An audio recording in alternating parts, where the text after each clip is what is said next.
student, you have a huge amount of information to learn. And everyone needs a strategy, a method, a technique, something that will enable them to take material from a page to the brain.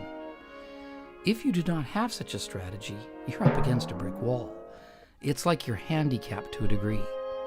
You're unable to take in the information that you have to take in, and you find yourself disadvantaged. You begin to avoid certain courses and find that you cover for yourself, and you settle for something less than what could be. What you need is a way of paying attention, a way of capturing your wandering mind. And to do this, we use questions. When a question is asked, your mind is at full alert. Try this. What were you doing at 11 a.m. yesterday? Hit pause. Take a moment and try to recall. Maybe it was something memorable, maybe not. Now, either way, you will notice that you are actively engaging the mind. Questions do this. Now, who has all the answers to the test? Well, you probably said the teacher, but so do you. You have all the answers at hand. Some say that as much as 60 to 90% of your mark comes from tests. And the questions on tests come from your textbook, handouts, and notes that you've taken. Teachers make up questions from these materials. So what you need to do is think like a teacher. Think like those who make up the test. All you need to do is turn statements into questions. And it's pretty easy to do. You see, teachers make up questions from the course materials, the same course materials that in fact you have. And it's easy to make up questions. If a statement said, "The sky is blue," well, what's the question? Answer, what color is the sky? Here's an example from a textbook. It's the short story. As an art form, the short story began in the 18th century by Daniel Defoe, who wrote a realistic ghost story. Well, there's a lot of statements in here. Let's take a look. Here's the statement. As an art form, the short story began in the 18th century. What's the question?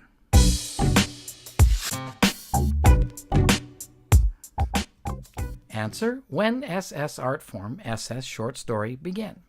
Answer, 18th century. Our reading goes on to say by Daniel Defoe. So, what's our question?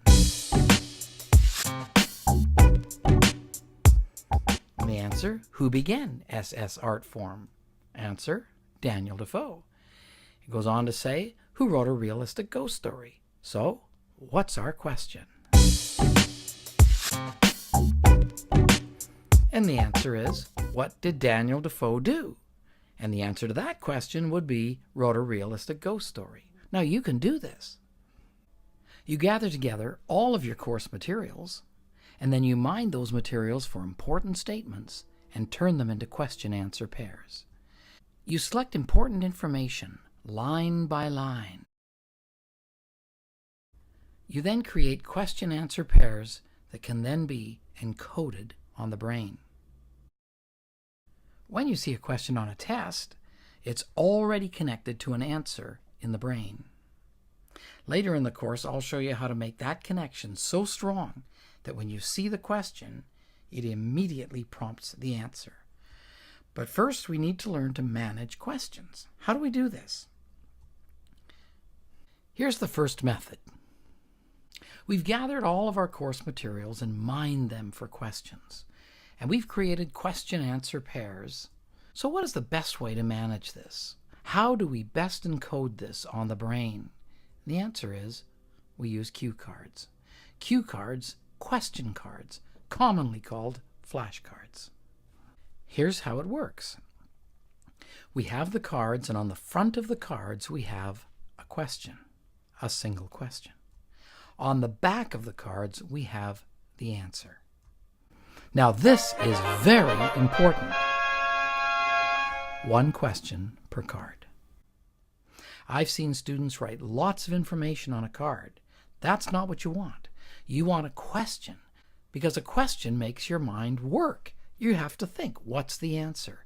One question per card. Suppose the statement was, George Washington is the first president of the United States. Well, the question would be, first pres.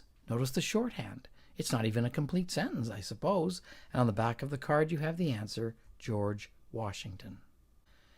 I emphasize one question on the front of the card, the answer on the back of the card. Now, the answer may have many parts, but there's a single question on the front. Let's look once again at our example from the short story, from an English textbook. The statement, as an art form, the short story began in the 18th century by Daniel Defoe, who wrote a realistic ghost story. If we were using cue cards, the first statement is the short story began in the 18th century.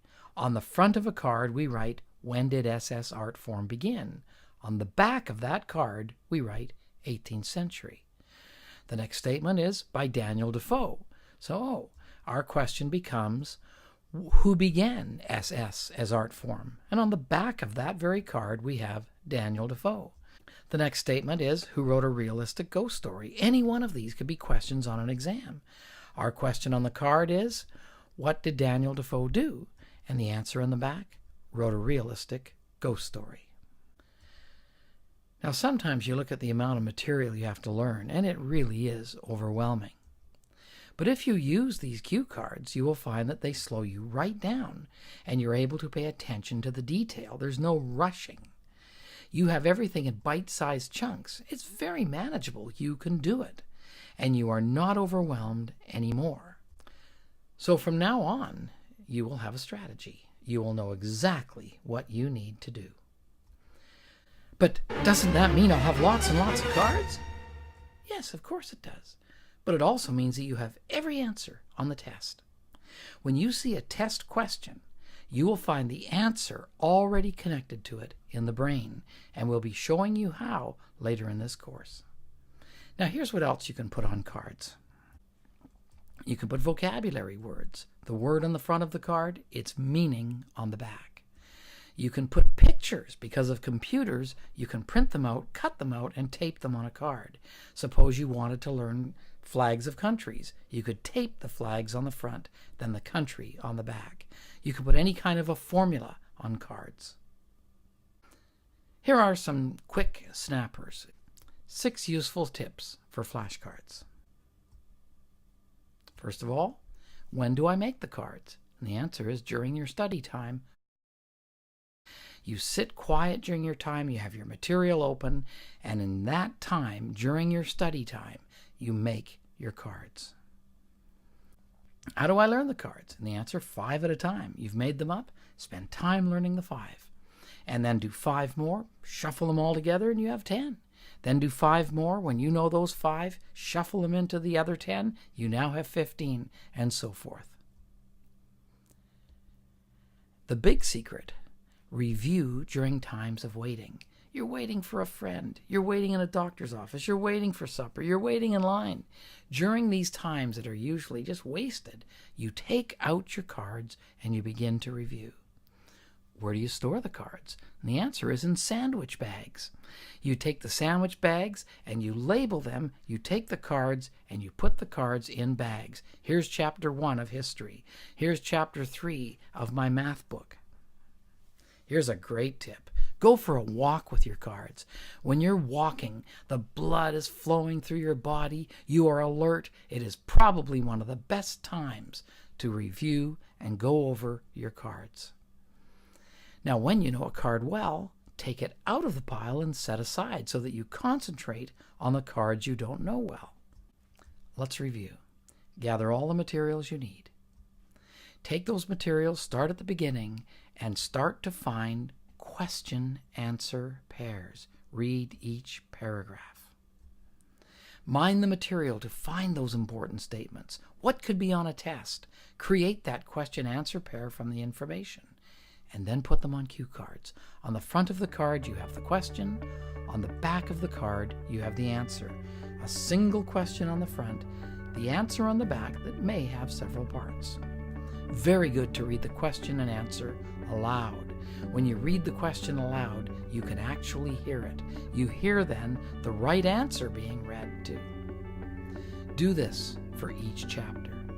In the next video, we'll look at another way to manage your questions.